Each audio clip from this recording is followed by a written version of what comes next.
Hello everybody, welcome back to the PinkUn.com Norwich City podcast, brought to you in a very special location, which if you're watching on video you'll be able to see. If you're listening on audio, we'll try and set the scene for you. We are in Romerberg in Frankfurt, I think that's what it's called, and I haven't butchered the pronunciation of that. Obviously following Norwich City's pre-season tour, it's the centre of Frankfurt. It's a very nice location. Just to our right there's a grand building that is hosting a wedding. We've had someone playing a violin in the background as we were kind of setting up. We're sat in a bar called Henninger, I'm going with. My German's very ropey to say the least, and it's just fizzy orange in these cups. So fully in work mode. I'm Connor Southwell. To my left is Paddy, Davitt, and on my right the star of the Cuban Baller YouTube channel, Mr. Adam Harvey. And we've obviously come back from Darmstadt yesterday, watching Norwich City's pre-season friendly win over Darmstadt. It was Marcelino Nunez's goal, the difference in that one. Paddy, let's start with you. Have you ever recorded a PinkUn podcast in a location such as this? Lovely day for it as well. I mean, I'm hoping we're not going to get sunburnt over the course of the next 50 minutes or so. It's a distinct possibility, Connor, yeah. I was hoping we could literally just out the shot there get the bride and groom in, but it's a bold suit he's wearing, isn't it? Yeah, he's gone full Gaza there. Full Gaza and a bit more, but congratulations, whoever they are. Maybe we'll beckon them over. I'm sure they know full well what the PinkUn's all about, or not. But as the clock chimes, there's a joke to be made there. 1 o'clock here, German time, and no, this is nice. But it's all work, you know. Don't anybody be under the illusion that we're lounging about. You know, it's been, as always with these trips, what you don't see underneath the surface is quite a lot of logistics and travel, and we probably need the violinist to play that mournful tune just behind us, because we need the sympathy. But no, on a serious note, it's a good day to be alive, and and obviously reflect on a overall quite a positive outing for Norwich at Darmstadt, which is the reason we're here. Yes, absolutely. If I move just out of the way, you might be able to see some really nice buildings behind us, which are what I described as very German looking in my cultural efforts. And don't worry, we'll make time for food and all of the other various stuff as a lorry goes past. This is what we want in terms of live action. Keeping it real. Keeping it real, exactly. That's gonna absolutely ruin the shot, but never mind. Adam, Cuban Baller outing. How do you feel about that? I mean, has your stake ever been higher, do you think, in terms of that appearance? Yeah, I think that's probably one of the highlights of my media career so far. Obviously, was on camera duty, photography duty last night. That's a new string to the bow. Quite enjoyed it actually. You know, being up close to the action. Was in sort of near the away end where the away fans were housed yesterday evening, and all the players came across, and I saw Onel with his red phone, which is I think anyone who's been watching his channel is quite familiar with, and I thought, hang on, he's filming here, and then it's just as I was firing my camera away, there he was, and I got in the shot, and watched it this morning, and I think I've been plugging it a little bit everywhere to some of my friends, like go and check out Onel's channel, there I am, and that was a nice little moment for me. I think being up close to Onel and his famous YouTube channel. What I enjoyed in particular is there's one frame where it looks like he's taking a selfie with you, which is excellent. But go and see if you can spot that in his latest vlog, which are very interesting actually for a footballer to do. And actually, I can just see to our right. I mean, we mentioned the wedding. The groom is just sort of stood around the side. To paint a picture of his suit. I mean, if you imagine Adam's shirt but replicated all over with a bow tie, that's basically what he's gone for, which is some slightly, effort. Pretty much that colour, ivory, but a bit. We might get in the wedding party here, Adam. There we go, yeah. I'd happily join in as there's some free food and certain beverages that maybe aren't alcoholic. Paddy, what have you made of Germany so far? I mean, you've been here on a fair few Norwich City trips in recent years. I don't know if you've ever been to Frankfurt, or if you've been to Frankfurt before. What are your experiences of the city so far from what we've experienced in it? You could put me on the spot there, Connor, because I think there's locals around, so you've got to be nice. Yeah, that as well, yeah. No, I mean, this is beautiful, isn't it? And as you can see, I'd imagine a lot of these people behind us are tourists. There's a lot of camera phones. Unless they heard you two here, maybe that's probably why the camera phones are out. But and there's some really nice areas from what we've explored. But like any big city, one or two other areas. You know, think London, for example. As I said, there's probably some nice parts and not so nice parts. A little bit of inequality around, but that's probably any major city in Europe, isn't it? So, but no, it's perfect for us. Basically, we're based here because we can very close to the main train station at Frankfurt, and demonstrated yesterday. We jumped on to get to Darmstadt, and that was a 25-minute train ride, and very easy the other side, 10-minute walk, 15-minute walk to the stadium. and then Kaiserslautern similarly on Saturday is about an hour from here south. So logistically this works for us. I think obviously the club and the players and staff are basing themselves in Darmstadt, but apparently moving down after tomorrow's open training session down to Kaiserslautern area, train there tomorrow night, play Saturday, and then fly back to the UK. So this is beautiful. I'd struggle to think of anywhere nicer I've been to in sort of German Austria area, but as a city, I'd probably recommend anybody who's not been before, it's definitely worth a visit. There certainly seems to be lots to do, and any box you want ticking. I see there's lots of culture, and we went past the Opera House the other day, didn't we? And to counterbalance that, we might have found the English pub in Frankfurt. Well, I was going to ask you about the Irish bar that we found. The Irish bar, the Irish bar, yeah. That was that's a favourite of yours, right? Well, only because of the air conditioning element in the bar. But I was just thinking the English bar. But I did want to insert the caveat. We only went in for another round of orange. You're making us sound very suspicious by keeping. Well, I certainly wouldn't want to leave any. As somebody said to me on the team news yesterday, it looked like I'd had too many steins. I don't know where on earth. I wasn't slurring my words or anything, was I? But no more than usual. No more than usual. Maybe no more coherent than usual. But of course, there's a little bit of downtime on these trips. But primarily, we're out here to try and, as we do at home, home or away, try and get as close as we can and bring the thoughts and the sort of action as it unfolds back to the fan base. So I think the stream was all right last night, wasn't it, by all accounts? So I'm sure a lot of people watched the game, but we can add a bit of the context around it, really. And I think overall, to get back to the football, it was quite a positive episode, really. But at the back of my head, Darmstadt, that was their first pre-season friendly. They don't start their Bundesliga season until August the 18th, so they are quite a step or two behind on terms of fitness, and I thought that was evident as the game developed. But on the Norwich side, there was, I thought, footballing wise rather than fitness wise, there was things to get optimistic about. But small step though it is, we need to see a little bit more, and Kaiserslautern will be the next one on Saturday. But overall, and David himself, Wagner, said when we spoke to him after the game, he loved a lot of what he saw from his team last night, and I would tend to agree. I thought there was some very positive individually and collectively performances to get stuck into. Yeah, absolutely. It was a 1-0 win last night at Darmstadt. Again, like you said, it was their first pre-season friendly of the summer. I think it's the only one that they're going to be playing at home this summer. By all accounts, they play Liverpool later on, but they play that in Preston at Deepdale. So that's an interesting one. I think they've sold around 600, 700 tickets for that, as well as some sort of local training camps that they're embarking on. Obviously, they're preparing for a Bundesliga season, having won promotion from the Bundesliga 2 last season. So that's an interesting challenge that Norwich City had. And it's interesting, Adam, because David Wagner spoke about needing to come here really to up the quality of their opposition. It wasn't something that he felt they could do in England at this point, and maybe that's kind of documented again without being disrespectful to the two teams that they played last week, which were primarily fitness exercises. It feels like we've come here. I spoke to Kenny McLean after the game, and he spoke about perhaps the work they've done out of possession and looking solid against the ball.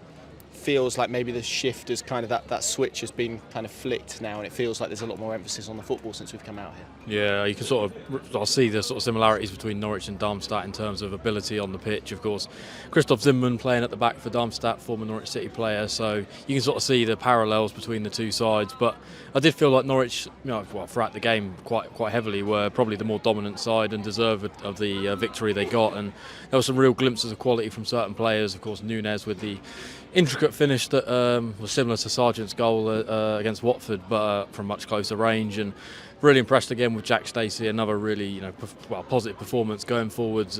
Maybe limited in terms of the defensive side of the game yesterday. Nobody really got at him, but certainly lots of promising signs there. But yeah, I think it's another good test, and I think Kaiserslautern will be another really good test as well on Saturday. And then you kind of then got the likes of Alkmaar and Olympiacos, which are maybe another step up from Darmstadt and Kaiserslautern. So it's certainly feeling like Norwich are sort of on a trajectory now of stepping up the opponents, and we'll start to maybe get more of a feeling of where Norwich are at and what next season's maybe going to bring.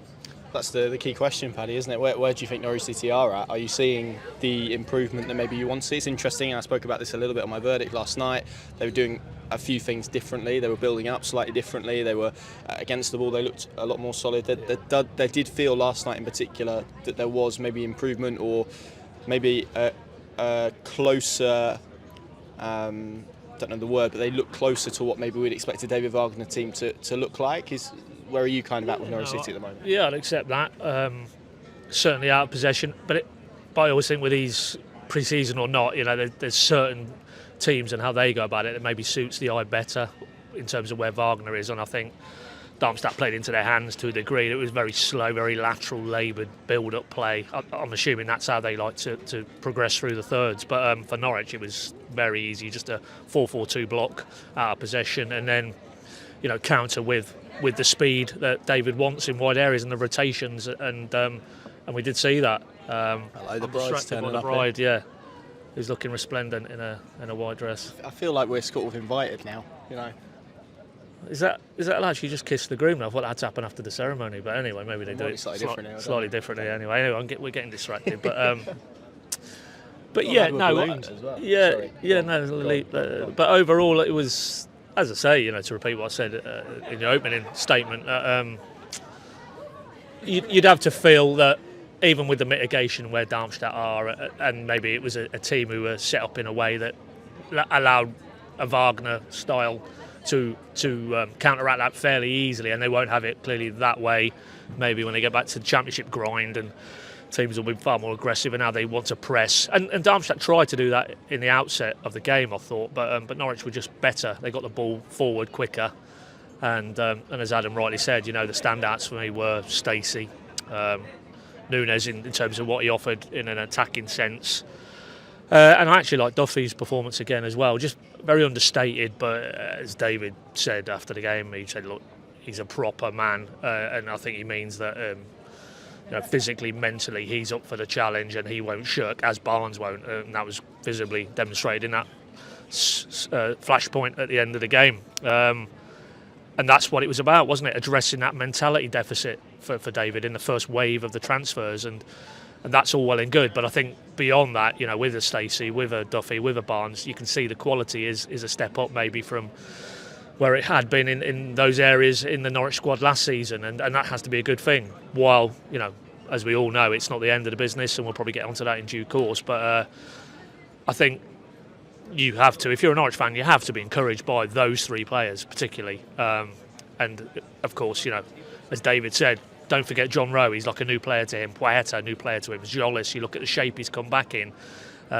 David almost feels that while they were in the building, you're adding again, and there's a freshness to the squad. And and I like the softer elements where you see when they are under pressure and they're making blocks in their post, and they're high-fiving and they're hugging, that collective, and it's easy to disregard that. But those elements are important in building that sense of a team spirit, and we'll fight for each other and we'll put our bodies on the line for each other, and that obviously needs to happen when it really matters, when there's points on the line, but there are good signs, there's no doubt about it. I won't name who it was, but we spoke to somebody before the game in the club, and they were saying, it feels that those new players have added a different vibe. There's a different mood around the place. Narcis Pelic, we've heard about how the Spanish coach that they brought in from Huddersfield, how he's really added something as well on the coaching side. And it does feel, observing from a slight detachment, that there is a bit of a freshness to it.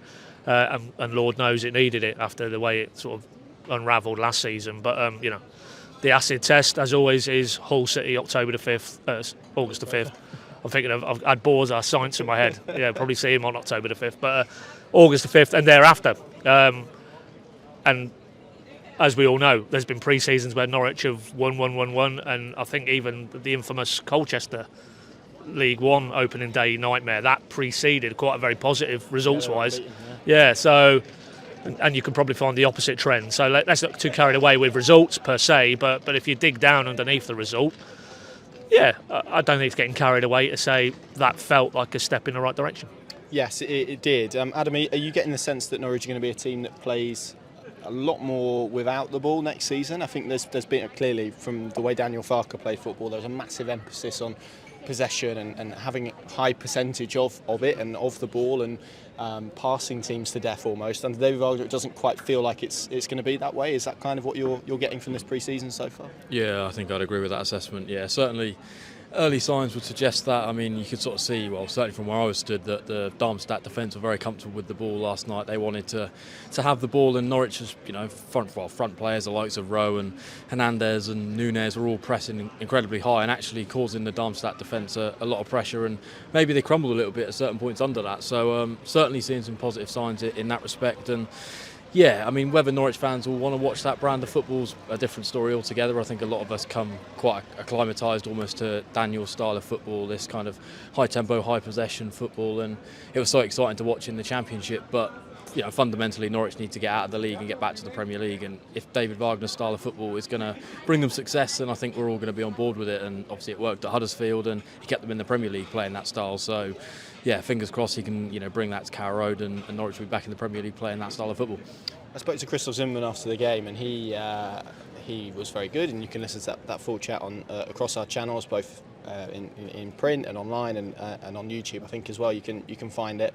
But he spoke about the organisation that Norwich had against the ball, which you kind of alluded to there. That partnership of Duffy and Gibson showed some promise. I think I probably still want to see it put under strain a little bit more, and maybe some pacing behind. I think what you said about Darmstadt is absolutely right in terms of how they built up. They played a back three and were quite stodgy. I thought they pressed quite well at points, but beyond that, I thought they looked a little bit what they were, a little bit rusty. And again, what I said earlier, Kenny McLean speaking about the fact they've done a lot of work on the out of possession shape. I think we saw that improvement, didn't we, last night? Well, we did in that game, yeah, absolutely. Less so Barnet and Kings Lynn. You couldn't really assess that because they were so dominant in terms of possession.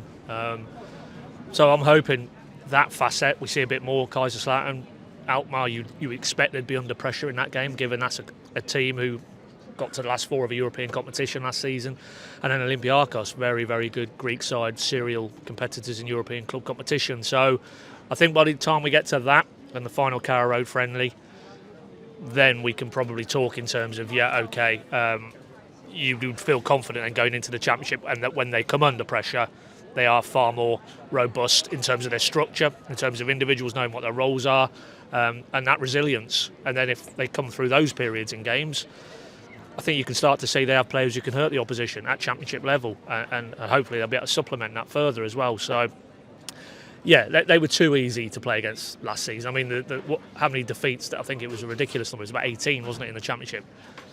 That stat alone tells you that out of possession, they simply weren't good enough, whether it was an individual thing, collective, whether the coaching systems that were put in place, spanning two different head coaches, wasn't good enough, because 17, 18 league defeats gets you nowhere other than where they finished mid-table cannon fodder. So, you clearly have to build from a solid base, and you bring Duffy in, you bring Stacey in, probably one or two more maybe in defensive positions, subject to what else happens in that unit. And then you get the right structure midfield-wise as well, defensively. Then I think you can build something out from that. But if you don't have that, as was proven last season in the Championship, it's a very unforgiving league. Doesn't matter whether you're playing a team going for promotion or a team scrapping for survival, you will get found out, unfortunately, as they did too often last season.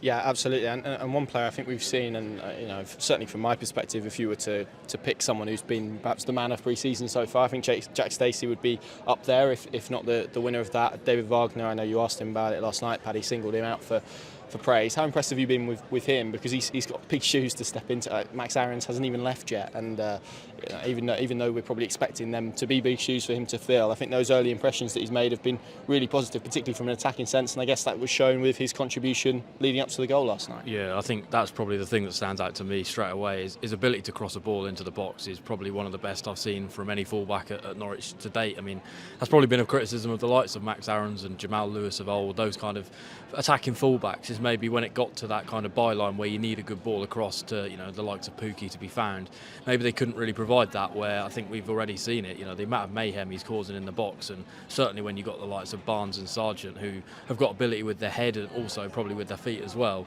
If you've got Jack Stacey whipping balls in, that could be a really fruitful sort of connection for those players to build. So, yeah, certainly from an attacking perspective, really, really impressed with him, and I like him.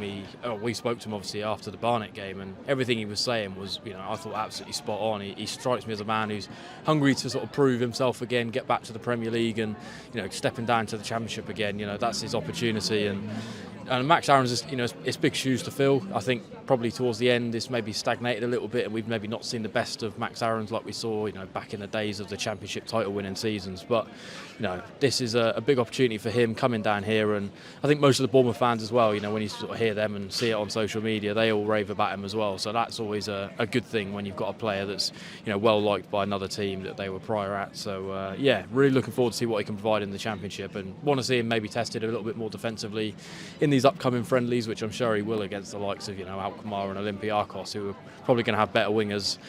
It's going to sort of maybe be a little bit more of an acid test for what he can do defensively. But yeah, certainly from the outside, a free agent signing, he looks like a really good bit of business by Norwich City, and potentially one of the best fullbacks in the Championship next season. Yeah, I mean the thing that surprised me about him, Paddy, is his size. I think we've kind of thought about him a few times, just obviously seen him play a few times, and before they come to Norwich, I don't think they ever truly register on your radar because of maybe the job we do. But when I thought of Jack Stacey, I didn't necessarily think of someone who's as tall as he is, who's as big as he is, who's as powerful as he is, as athletic as he is.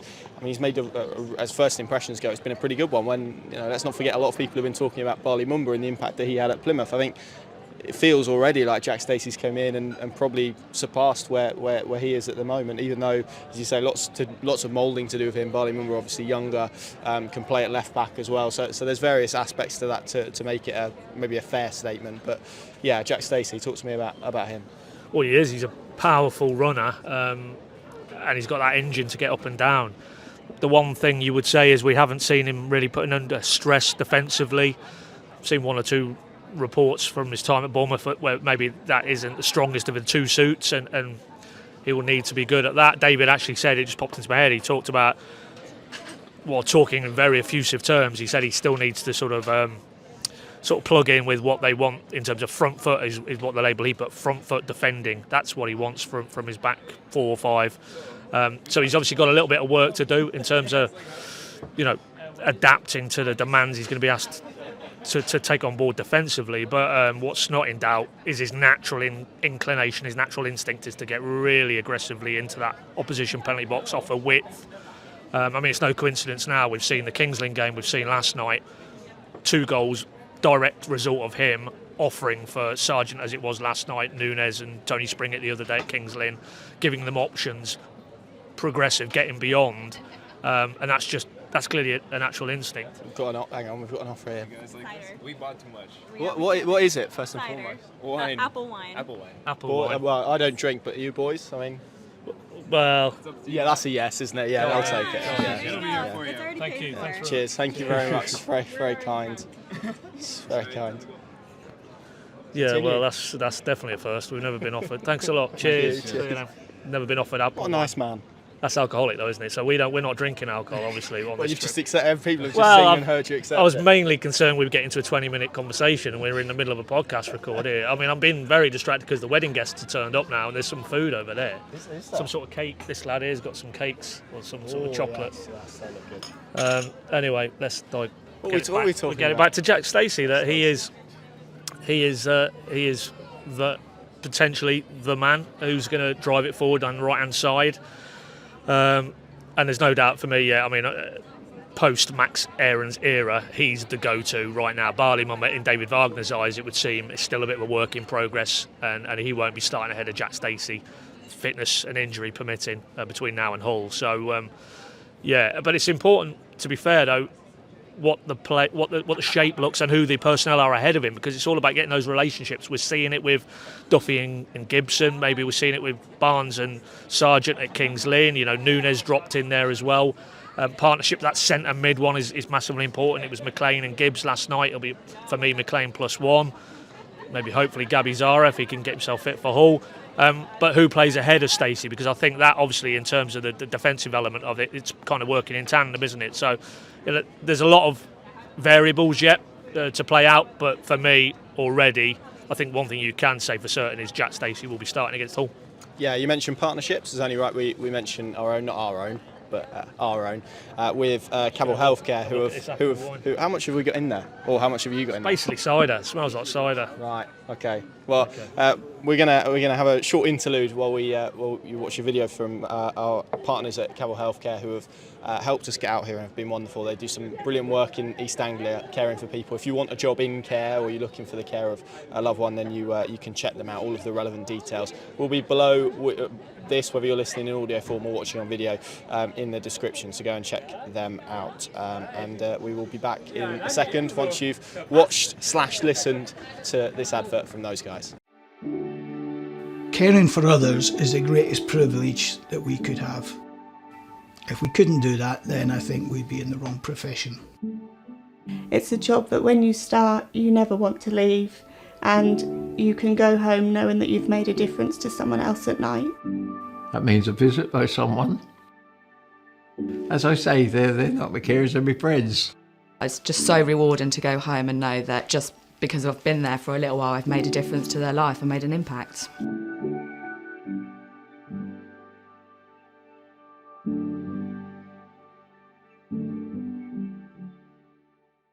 I was going to say we better try it, really, better we? So Paddy's going to pour this, which Is this on? yeah, we're on. So Adam's Look at that, going to. ornamental. That is a lovely jug from the guys at Henninger who have done it. I mean, thank you to the very lovely guys who've donated it. I don't actually drink, but I'll let Adam taste it. Here we go, live taste test. We never had this on the pod. It's a little bit like Aspel's. That's probably how I'd go with it. It's I might have to join you if it's a bit like Aspel's. That's product placement there. If we could get a consignment... Are they Norfolk based? Technically Suffolk, but if they could get a consignment to my house, then that would be much appreciated. There we go. I don't think we've ever had a live donation on. To be fair, I could kind of see him eyeing us up for a little while, and I thought he was going to come over and say, your camera's not on, or something along those lines. That's not the way it panned out. He's offering us this. So Paddy, you're gonna have a sample now. Well, I was just using it for ornamental decoration. No, go on. You've got to have a sample now. Oh, it's all work. To the bride it's all and work. groom. You're doing it on camera. To the bride and groom. To the bride and groom. Yeah, They were about 10 feet away. Absolutely. Here we go. He's taking his sip now. It's a very interesting colour. Would be my. Oh, that's strong. That is. Yeah. No, I think you're doing down Aspel's there, mate. That's a much nicer drop Aspel's. Don't forget the consignment to my house. That's quite strong. That. Yeah. I don't think I'll be You're on a stall. You're going to be off that if you get 3 hours. How much more have you got left in it? Not much. Too much. 2 glasses, yeah. It's probably the last podcast of the tour. Excellent. Right, well, we did ask for some of your guys' questions. Thank you very much for sending them in. We've got some across Facebook and Twitter, and then we will inevitably move on to food, I'm afraid, because that kind of feels like the place where we end up. Because... Well, hang on. Okay, Hold your horses. We've got a question from Clem Fandango on Twitter. Excellent name. I'm trying to read it because it's 26 degrees and the sun is shining directly on us. You've just covered it there. They have said, surely not signing 1, let alone 2 defensive midfielders is bordering on a negligent. Well, I haven't even had any of that stuff. We're crying out for some physicality in the middle so badly that if it isn't addressed, then we're doomed to make the same mistakes as last season, don't you think? I mean, this is an interesting debate because we kind of spoke about this a little bit last night, but the way that David Wagner wants his kind of midfield 2 to play, he wants them to be quite energetic, quite athletic, to take risks, to go and press teams, to leave gaps almost. And if you have someone who is just kind of sitting there, maybe doesn't do necessarily or function, means his midfield won't necessarily function in the way that he wants it to. And we saw that probably with McLean and Sarah last season. It didn't quite work as well when McLean and or Sarah weren't in it, and there was Sorensen and Gibbs and other people. What do you make of the defensive midfield thing? Because I think a lot of Norwich fans are clamouring for a defensive midfielder. It doesn't necessarily feel like it's one that they're not necessarily one that they're not after, but it doesn't necessarily feel it's as top of their priority list in maybe the same way a winger is. Oh, it's definitely not a priority. Absolutely not. No, I've heard nothing sort of from an internal sort of standpoint that would suggest that a DM is on the high up the radar for the summer. And you've cut to the heart of it. That I don't think Wagner necessarily, if we use, as I always tend to do with this debate, we have it quite often on the Q&As as well. For me, we're talking DM, we're talking an Ollie Skip, not Ollie Skip, but an Ollie Skip template. And that isn't, I don't think, a David Wagner style player, because it doesn't fit within the overall of what he... And he touched on it yesterday with Hernandez last night after the game, who started the first 2 of these friendlies, played the first 2 of these friendlies in a more of a 6, technically in that holding midfield area. Last night he's more of a 10, gets his goal as well. And David, after the game, when I asked him about Nunez again and that kind of positional switch, said it isn't really about the positional from an attacking point of view, they know that his natural instincts will be to get further forward.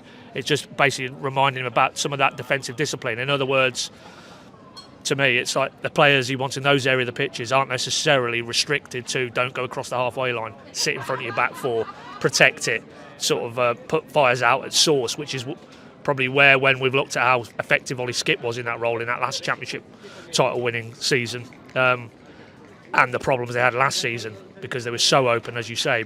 But is that possibly because Wagner's come in halfway through, didn't really have the players to play the type of style he wanted, and it's maybe now we're in this evolutionary phase where he's got obviously a pre-season, he's got an ability both to bring players in but also work with the existing players to really leave them in no doubt, you're a midfielder in my side, this is what I want from you.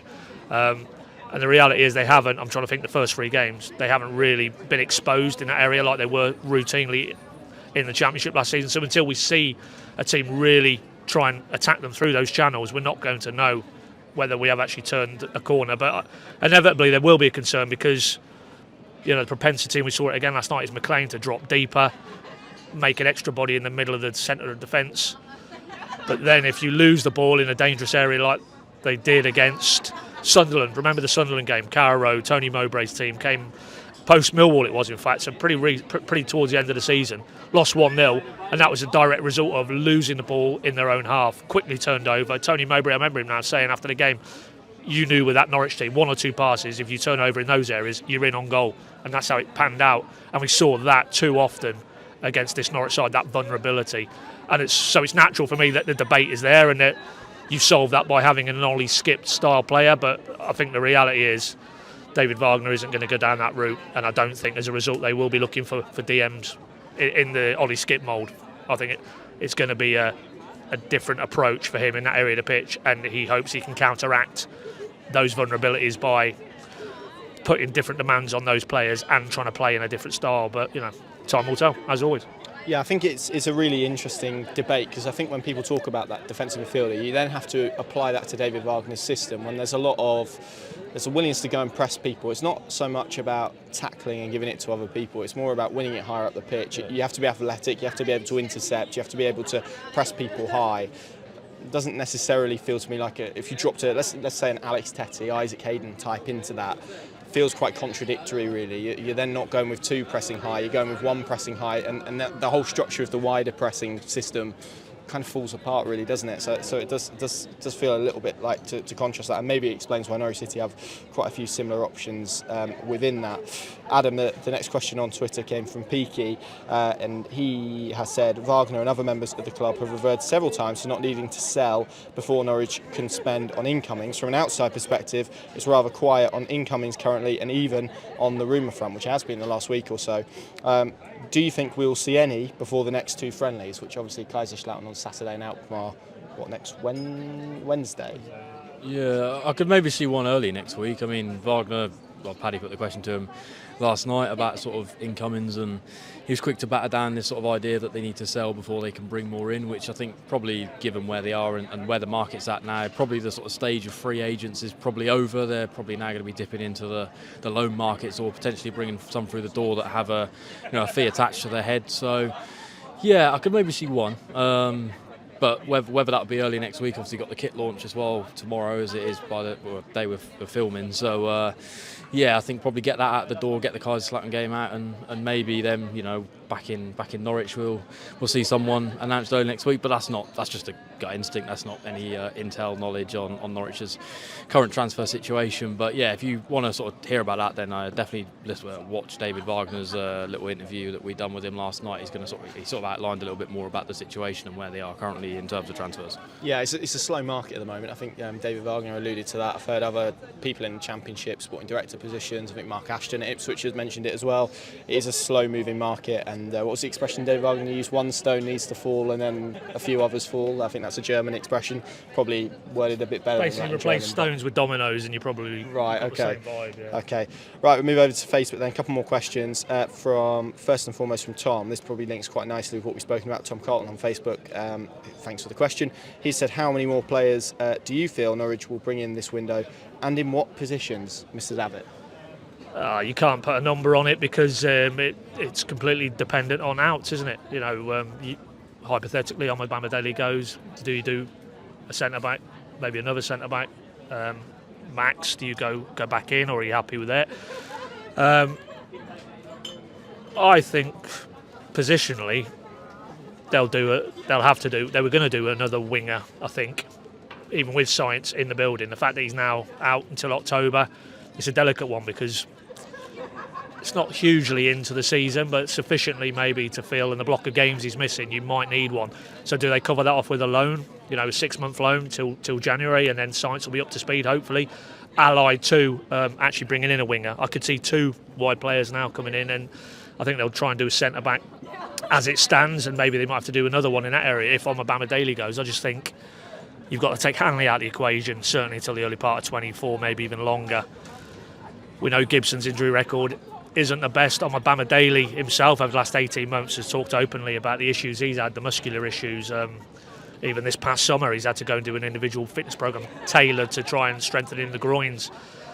Can you go with those 2 and Duffy really into the rigours of a championship season? I don't think you can. So I don't think we can really sit here and say they will do X in terms of a number because it's such a fluid situation. But positionally, they're definitely looking to do some in wide areas and centre of defence, and then over and above that, I think it will just be reactive to potentially who could leave the club. So no, I don't see it now that we're barely halfway through. I think we've probably tipped over. I know there was a lot made of Stuart Webber's comments in those round of post-season interviews about 80% of the business will be done by this week, and other percentages, doesn't it? Yeah. Well, I mean, but how can you do it? Because Science now, who would have foreseen that they bring in a player and then he gets injured? So, or 5 to 7 was another spread of potential head count I could see. But for me, it's more looking at where they are at the minute. And David, again, reiterated yesterday, he feels they have a very competitive squad. They've got depth in a lot of areas.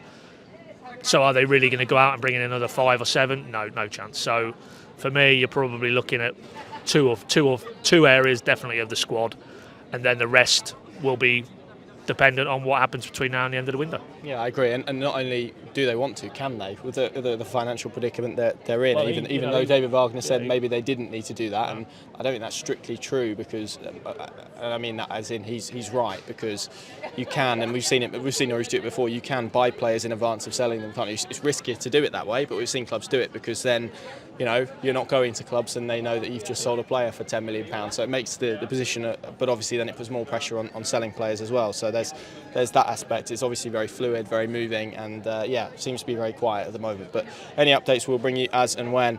The last question from Facebook, we did have another one from Kelly, but that was on the defensive midfield one. So hopefully you feel like we've answered that one, Kelly.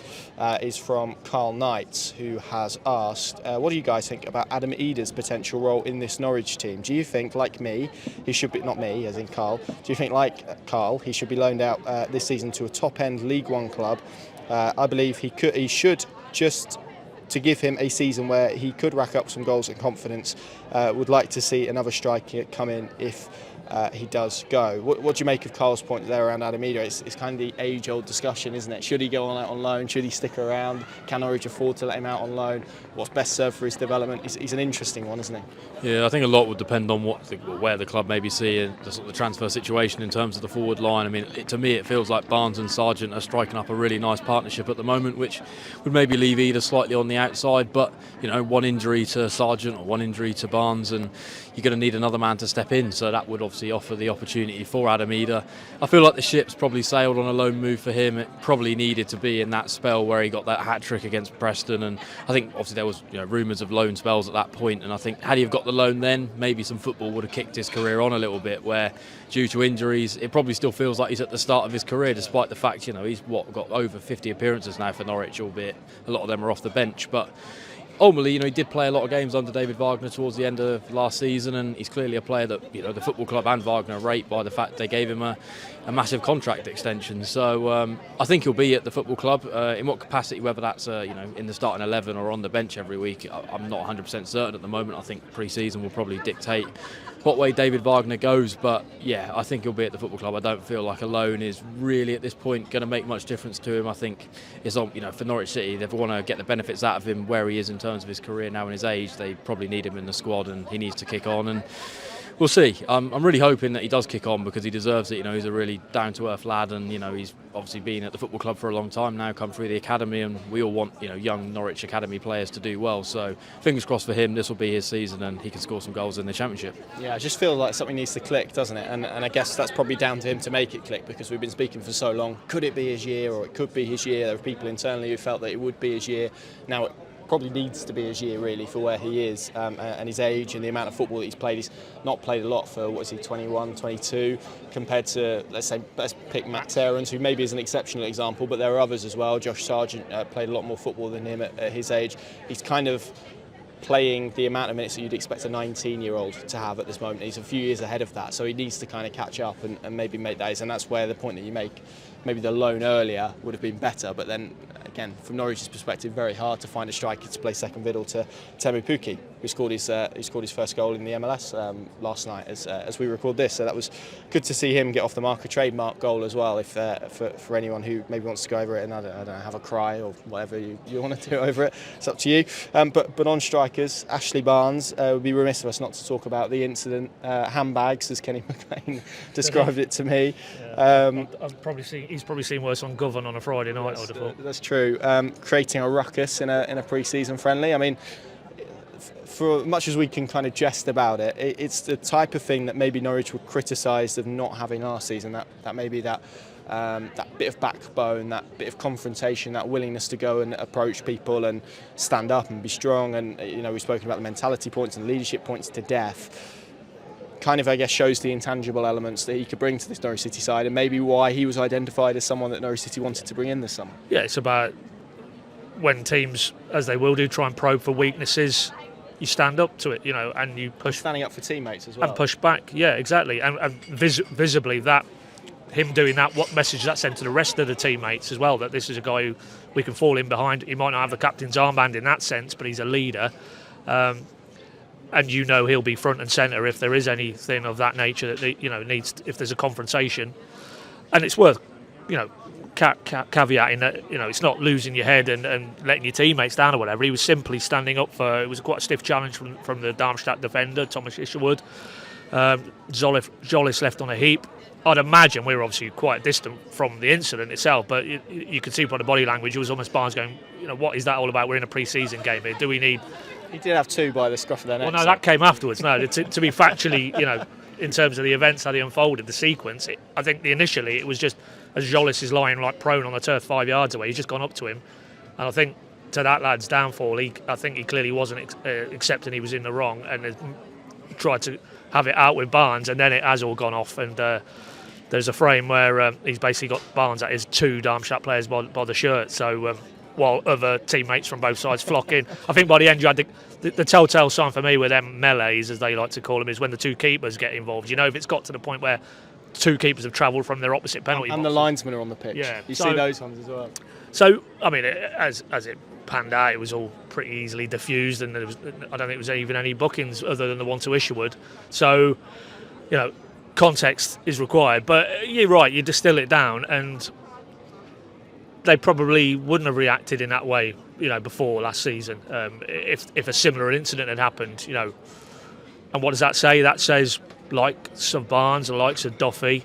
You know, you could even throw in McLean, I'm sure, and Gibson as well. But they will front up if they need to. And the reality is, there we go, as the wedding guests emerge from the town hall. That's what the bang was.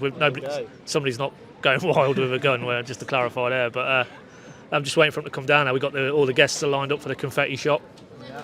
So congratulations to them. But yeah, so ultimately, you know, if Norwich were deemed as a soft touch last season in the Championship, that won't happen this time around. Whether that by its own is good enough to get them upwardly mobile, it's not, clearly, but it certainly helps, and it's one of the ingredients you need to have if you're going to go to lots of difficult outposts and be put under the pump and have the home crowd on top of you, and, you know, feeling that your backs are against the wall. Then for me, I'd like to see Ashley Barnes in a Norwich shirt when they find those situations, as they will. Yeah, and I think it would be the case for a lot of teammates. You'd want Ashley Barnes in the trenches with you, right? Yeah, 100%. I mean, to me, he's almost like a Grant Holt figure, although, you know, slightly different stages in terms of where they were when they arrived at the football club. But just the ability to get stuck in. And actually one of the people we were speaking to last night, a Norwich fan, he was kind of saying, you know, that last season maybe the Burnley aways where it's a really gritty Tuesday night fixture and Norwich just need that little bit of bite maybe to grind out a result. They didn't really have a player that could do that, you know, with no disrespect to Timu Pukki or Josh Sargent. They're just not that kind of player. So I think in the Championship you need those kind of, you know, that sort of character and that ability just to grind out results. And to me, Ashley Barnes is probably why Burnley was so successful. You know, he's so highly rated by Vincent Kompany, who, you know, was outstanding in terms of his management last season. And to be playing in a side that was arguably one of the best to ever grace the Championship, you know, Norwich have picked him up on a free. I mean, there's no risk really attached to it, so it could really pay them, you know, big rewards if he can get stuck in. And you know, to me, he almost already feels like, you know, he's a character in the dressing room that the players are really enjoying being with. You know, him and Josh Sargent, there's lots of good stills between them. You know, sort of, well, I suppose sort of, you know, having a conversation with each other and enjoying each other's company. So excited to see what those two could provide with each other, because maybe it feels like Sargent's needed that kind of big man to work with ever since he's arrived at the football club, really. Yeah, and I guess that's how he links to the debate we just had about Adam Eder, because if you get a player like Ashley Barnes and some of that can rub off on him, it can improve his game. He's someone who's quite reserved, isn't he, on, and I think off the pitch, but on the pitch as well in terms of how he plays, maybe not willing to have that confrontation. If Ashley Barnes can get even an ounce of that into Eder and Sargent's game, then I think Norwich City will be on to a winner. Pad, we're off to Kaiserslautern on Saturday. Like I say, the events here are slightly different, so we're recording this on about Thursday lunchtime, as we said. Friday morning will be Norwich City's home kit release. It will be yellow and green, which will come to a shock to everybody. I've heard mixed reviews, so I've not seen it, but I've heard mixed reviews, so we'll see what it looks like. Looking forward to that. And then they'll host an open training session, which we'll be going to in Darmstadt again, actually, just on the back pitches around the stadium where they've been training. And then they will then travel to Kaiserslautern, do a training session there ahead of the game on Saturday, where we will be at. So in terms of test pad, slightly different, because Kaiserslautern play in the second tier in Germany, but magnificent stadium by all accounts, near 50,000. That's going to be another really good test for this Norwich City side, isn't it? Yeah, forgive me, where did they finish in Bundesliga 2, boys? Ninth, I think. Yeah, okay, but as you say, I mean, in terms of support and heavy fan culture here in Germany and memberships, I think they're up there in terms of the scale. So it's a big club, traditionally a big club in Germany, and David Wagner said he basically knows the sporting director there very well. That's why this game has come about. He clearly feels it'll be a competitive test. I think it's interesting that they've gone Darmstadt, then Kaiserslautern. Now, it might have simply been the logistics of that, but if you're looking at it in terms of a challenge on the pitch and an incline, then presumably maybe Bundesliga 2, I haven't checked, but Bundesliga 2 maybe starts a little earlier than Bundesliga, so they will be further advanced in their fitness. They played Minnesota, I think. So that's right, they went over. They went over. I saw that. Yeah. Which is a bit of a strange one for Kaiserslautern to go over to Minnesota. I don't know what the connection was there, but so yeah, they will be further advanced. So physically, competitively, that should be right up there again.